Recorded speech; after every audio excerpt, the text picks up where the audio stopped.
I've recently been onboarding lots of new agency owners into the Self-Running Agency Implementation Group, my online coaching program.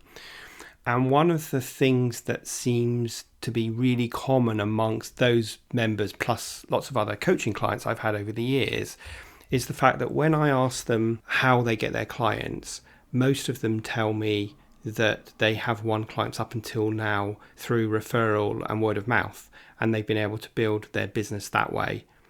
Usually the reason why a client starts working with me, and indeed why many people have joined the Self-Running Agency Implementation Group, is because they've hit a brick wall. And suddenly what worked in the past isn't working any longer. And that's where they turn to a coach to get some help. So in this episode of the Agency Accelerator Podcast, I want to talk to you about winning new business and how it's a real fatal mistake to rely on referrals and word of mouth as your major business development strategy. So let's get on with today's show. Accelerate your agency's profitable growth with tools, tips, and value-added interviews with your host, agency owner and coach, Rob DeCosta. Business development is a big topic, and of course it's always at the top of our agendas, and perhaps especially at the moment where the world is changing and figuring out its new normal, and some of the routes to winning new business that worked pre-COVID probably don't work so well post-COVID. As I said in the introduction, a lot of the times I will start my work with clients by asking them how they get their business, and they will proudly tell me that up until now they've won all their business through referral and word of mouth, but suddenly that's drying up and they're realizing that that's not the only channel that they should be using to win business. Now, there's two major flaws about just relying on referrals and word of mouth. One of them is, of course, that you have no control over when those opportunities come through the door. And the second issue is that you also have no control over the quality of those leads. Now, this is especially true if you're really clear about your niche and your ideal target customer, and those are the people that you want to target. But the referrals that come in won't always sit in that core niche. So we have some quality issues, and we also have timing issues that we can't just turn that on and off. Now, I'm not saying that you shouldn't nurture and keep word of mouth and referrals coming in, because of course, absolutely you should. And those people that refer you, you should be focusing on educating them as much as possible about exactly who your ideal target customer is, so they almost act as your mini workforce. But we need to do something else. And as I said, a lot of people have hit a brick wall, and what worked before doesn't work now, and that's when they reach out to me. So we need to think about what some of the other strategies that you can use to generate new business inquiries are.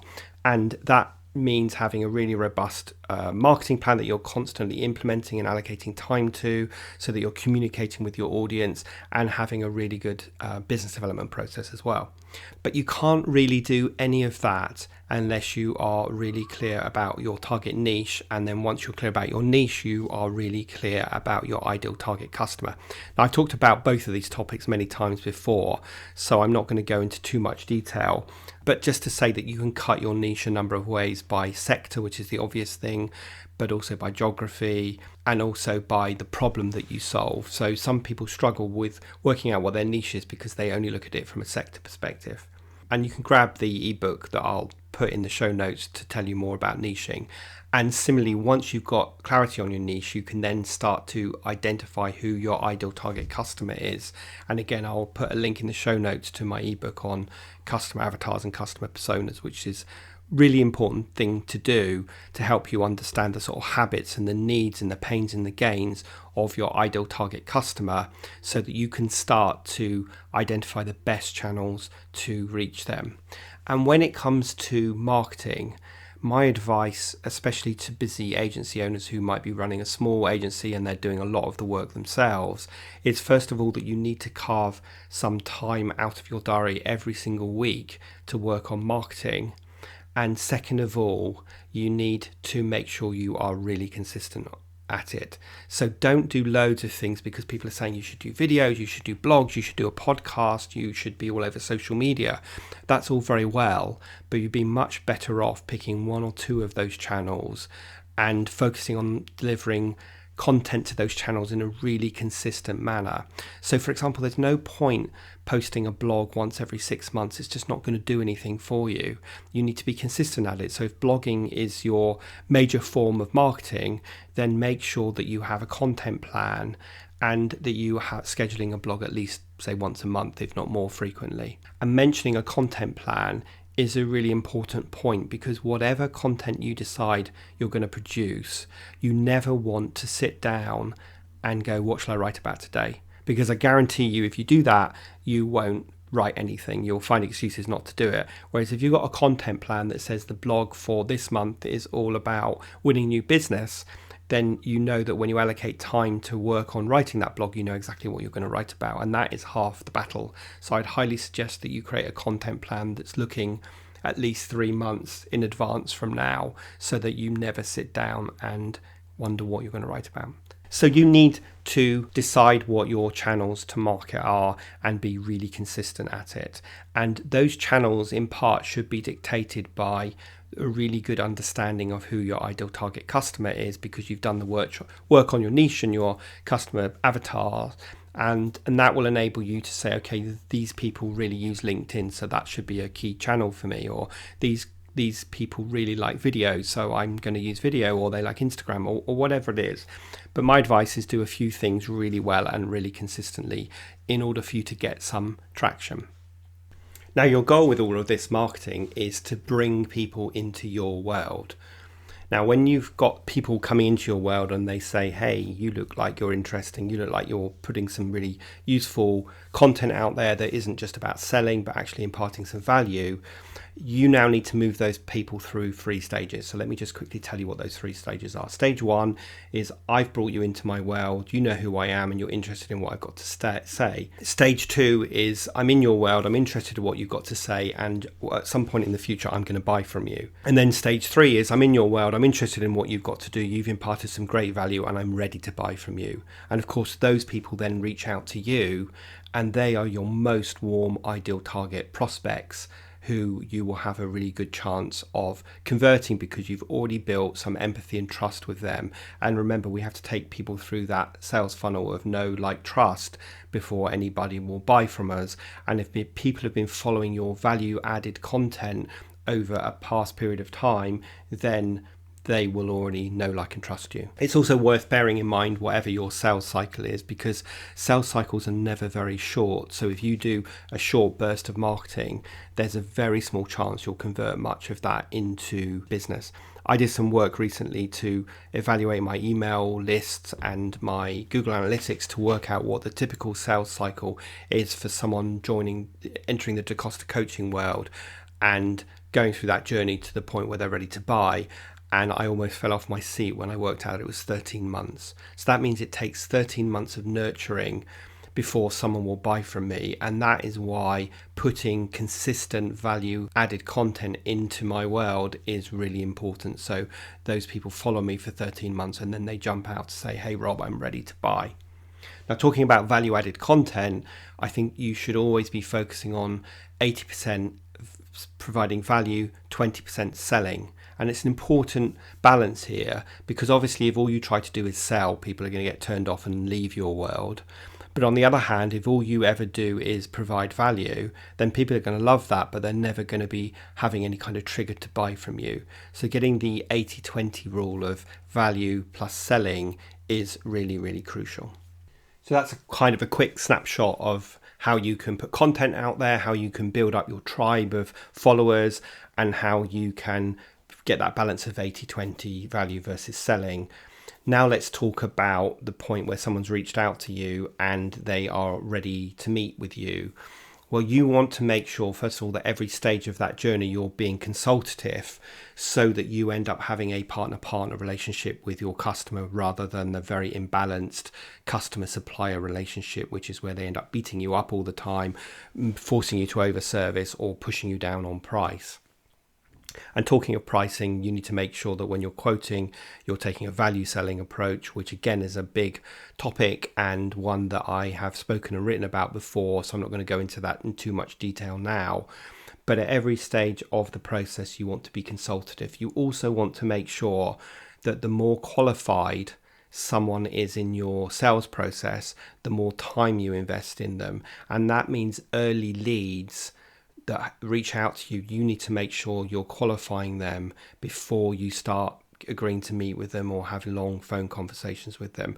I see too many situations where people jump into meetings with unqualified leads. They end up spending an hour of their time kind of giving away some free consultancy or advice to that prospect, to only realize that actually they're in fact find mode. They don't really have a project, they don't really have a budget, or they're not the right decision maker. You've just wasted quite a lot of time doing some free education for them. Now, I'm not against free education. It just shouldn't be delivered by your time. It should be delivered by assets that you, for example, have on your website, and people, you can direct people there for some kind of education, because that's a great way of nurturing your leads. But you want to invest your time, which we all know is super precious, on those hot prospects that are genuine, that have a timescale, a budget, and are looking for services from someone like you. Now, you only want to agree to writing a proposal for a prospect once you have truly qualified them. And as I said, that means that they've got a budget, a project, timescales, approval, and they are an ideal target customer for you, so you feel like you can do a great job for them. Only at that stage would I agree to write a proposal. Often prospects will try to wrap up a meeting by saying, oh yeah, just drop me a proposal. And of course, they've no idea that that's going to create a lot of work for you. And they might be just doing that out of kindness to make themselves feel less awkward, so that they aren't saying, actually, I don't think we're a good fit, but rather sweetening the pill. But of course, that's a ton of work for you. So only agree to a meeting when they're really well qualified, and only agree to writing a proposal when they're even better qualified. Now, of course, everything I've outlined in the podcast so far is a really robust strategy for generating quality leads into your world and then converting them into prospects. But of course, this type of work delivers results in the medium to long term, and you may be going, well, that's fine, but my referrals have all dried up. I need some results immediately. And if that's you, then my advice would be to look at your past clients and look at other people that you have not spoken to for a while. We tend to ignore a lot of that, and we tend to start focusing on new business, but we really don't want to take the sort of mobile phone mentality to winning clients, which is don't pay any attention to your existing or past clients, just focus on winning new ones. That's not a good business model. So if you need clients in the very short term, I would have a re-engagement campaign with all your past clients and all your past prospects that may have not turned into work. And I would just reach out to them to say, hey, just wanted to catch up to find out how you are, let you know what we're up to, tell them a little bit about some of the types of work that you're doing, and say to them, if you happen to have any work or you know of anybody else, then please let me know. And this is a fairly soft way of reaching out to your past customers, rather than saying, hey guys, I'm desperate for work, have you got something? Which of course is going to turn a lot of people off. So if you need business in the short term, then that's one of the strategies that I would use. And then another strategy I would use would probably be using LinkedIn as an outreach platform, and like making sure every single day that I am increasing my connections. So that's people in my world, and you're connecting with ideal target customers, and then you are reaching out to them. Now, reaching out to them doesn't mean ask them to connect with you and then send them a sales email, because like me, that probably drives you crazy. And I go out of my way to unconnect people who do that, because they're not making any effort to get to know me, and I'm not going to like and trust them, and therefore there's no way I'm going to buy. So if you're creating new connections, then you need to start out by reaching out to them and saying, hey, this is what I do. Here's a great piece of content I think will be valuable to you, and just provide value to those people for a period of time before you start trying to upsell or offer them a free strategy call or something. So that would be my second approach to needing business in the short term. So the first one would be re-engage with old clients and old prospects, and the second one would be using LinkedIn as an outreach strategy. And as I've been saying all along, you need to do that consistently every day in order to get some real results from it. Okay, so there you go. A short and sweet podcast this week, but one that hopefully has some really good actions that you can take away and ideas that you can start implementing. Now, next week in the Agency Accelerator podcast, I'm interviewing Dan Englander, and he is talking about business development in a lot more detail. So it will be good to hear his views on this and his recommendations about things that you can do as well. So meanwhile, please make sure you share the podcast. And as ever, I'd love you to leave a review if you wouldn't mind, because that helps the algorithm get the podcast out to more people. But other than that, I hope you have a fantastic Thursday and Friday and a brilliant weekend, and I will see you next week.